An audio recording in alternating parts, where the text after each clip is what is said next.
Hello everyone, তোমরা সবাই কেমন আছো? আশা করি খুব ভালো আছো। আমিও খুব ভালো আছি। আবার একটি দুর্দান্ত রেসিপি নিয়ে চলে এসেছি, তেল পটল। এই তেল পটলের রেসিপিটি তোমাদের ভালো লেগে থাকে অবশ্যই কমেন্টে জানাবে এবং লাইক, কমেন্ট, শেয়ার এবং সাবস্ক্রাইব করবে আমার চ্যানেলটিকে। এখন প্রথম পটলটা আমি কেটে নেবো, একটু খোসা রেখে রেখে কাটবো। কাটার পরে পটলটা ভালো করে ধুয়ে নেব। ধুয়ে লবণ হলুদ মাখিয়ে নিয়ে কিছুক্ষণ 5-7 মিনিট রেখে দেবো। এখন পুরোপুরি 5-7 মিনিট রেখে দেওয়ার পরে কড়াই বসিয়ে দিয়েছি।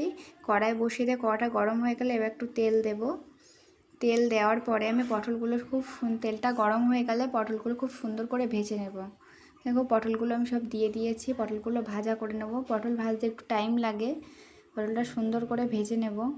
এই রেসিপিটি কিন্তু খুব গরম ভাতে খুব সুন্দর লাগে খেতে। এই তেল পটলের রেসিপিটি এবার ভালো করে ভাজা হয়ে গেছে। দেখো পটলগুলো আমি সব তুলে নিয়েছি। তুলে নেওয়ার পরে তেলের মধ্যে তেজপাতা দিয়ে দিচ্ছি, গোটা গরম মশলা, ডালচিনি, এলাচ, লবঙ্গ আর একটু মৌরি ফোড়ন দিয়েছি। মৌরি ফোড়ন দিয়ে একটু নাড়াচাড়া করে নিলাম। নিয়ে এবার মিক্সিতে আমি কিছু পেস্ট করেছি। সেটা হলো আদা, কাঁচা লঙ্কা, টমেটো পেস্ট করেছি, সেটা দিয়ে দিলাম। দিয়ে দেওয়ার পরে এবার একটু নাড়িয়ে চাড়িয়ে এতে গুঁড়ো গরম মশলা অ্যাড করব। তাতে দেব লবণ, হলুদ, জিরে গুঁড়ো, ধনে গুঁড়ো, একটু লঙ্কার গুঁড়ো আর একটু চিনি দেব।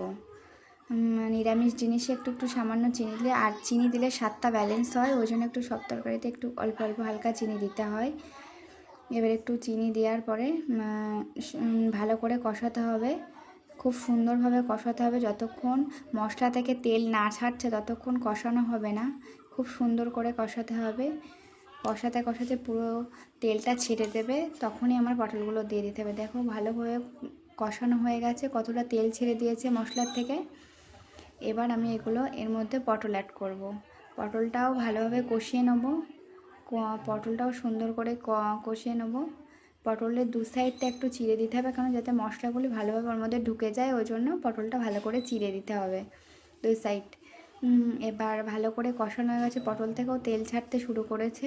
এবার আমি এতে সামান্য পরিমাণ উষ্ণ গরম জল অ্যাড করব। তরকারিতে একটু উষ্ণ গরম জল দিলে সব তরকারির স্বাদই খুব ভালো হয়। আমি এখানে একটু গরম জল দেব। গরম জল দিয়ে এবার ভালো করে ঢাকা দিয়ে ফুটতে দেব। দেখো পুরোপুরি তেল ছেড়ে দিয়েছে আমার তেল পটলটি পুরোপুরি রেডি হয়ে গেছে। একটু গরম মশলা দিয়ে নামিয়ে দেব। আমার এই তেল পটলের রেসিপিটি যদি তোমাদের ভালো লেগে থাকে অবশ্যই একটা লাইক, কমেন্ট, শেয়ার করবে এবং সাবস্ক্রাইব করবে চ্যানেলটিকে। কমেন্টে জানাবে আমার এই রেসিপিটি কেমন হয়েছে।